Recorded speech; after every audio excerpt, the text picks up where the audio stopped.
c'est un vol qui est commis au préjudice d'une personne qui s'est endormie sur les bancs en attendant sa rame de métro. Donc c'est un phénomène qu'on a vu émerger il y a quelque temps. C'est ce qu'on a appelé, avec une très belle expression, les détrousseurs de l'aube. C'est ainsi qu'elle surnomme ces voleurs qui opèrent au petit matin, dès l'ouverture du métro. Leur cible, les travailleurs matinaux pas bien réveillés ou les fêtards alcoolisés qui attendent la première rame. Là, on est dans la technique d'approche. Donc il va s'asseoir. Voilà, il le pousse du genou pour voir si le monsieur dort. Voilà, d'un côté. Hop, je tapote avec la main. Je regarde ce qu'il a dans la poche. Est-ce qu'il a des clés? Est-ce qu'il a un téléphone? Est-ce qu'il a quelque chose qui m'intéresse? Et puis, on a fait la poche droite, on va faire la poche gauche. Caractéristique, une infraction, un vol. Et là, on voit apparaître un usager. C'est très clairement quelqu'un qui a le comportement d'un usager, qui attend sa rame matinalement, qui attend que la première rame arrive en station. Et là, qu'est-ce qui lui passe dans la tête? Je ne sais pas. Vous voyez, il est... Je stoppe vraiment... Il n'a pas l'attitude de quelqu'un qui est... voilà, il n'est pas bien, il est plié en deux. On se demande même s'il ne va pas vomir ou quelque chose comme ça. On se dit, tiens, il est vraiment pas bien, il est malade. Voilà. Et là, l'usager l'a vu.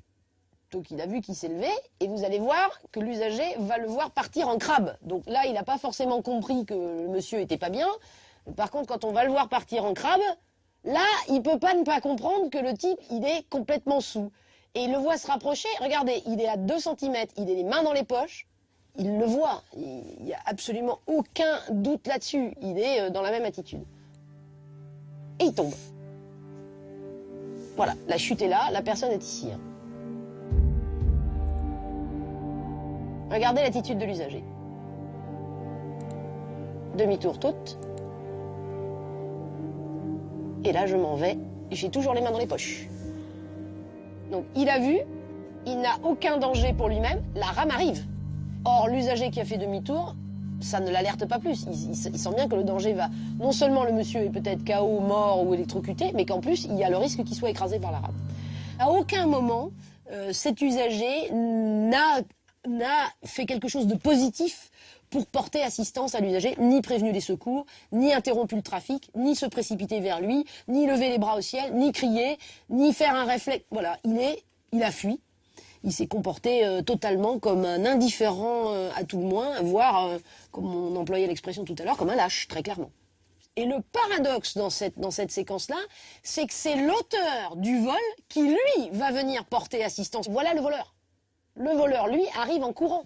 Et voilà l'usager qui a bien vu que la personne est tombée, qui a toujours les mains dans les poches, qui ne s'est approché de rien, qui ne s'approche pas de l'individu, et qui va même tenter de monter dans la rame, alors que le voleur, lui, se précipite pour lui porter secours. Et il va lui tendre la main, il va l'aider à remonter.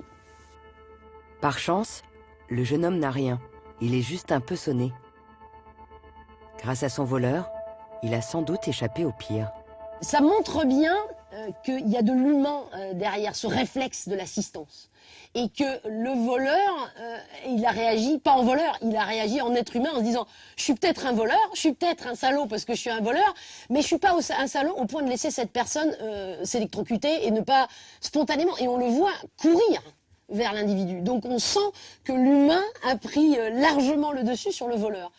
C'est peut-être la belle leçon philosophique que dans tout voleur, il y a un être humain et que dans tout passif, il y a peut-être un salaud.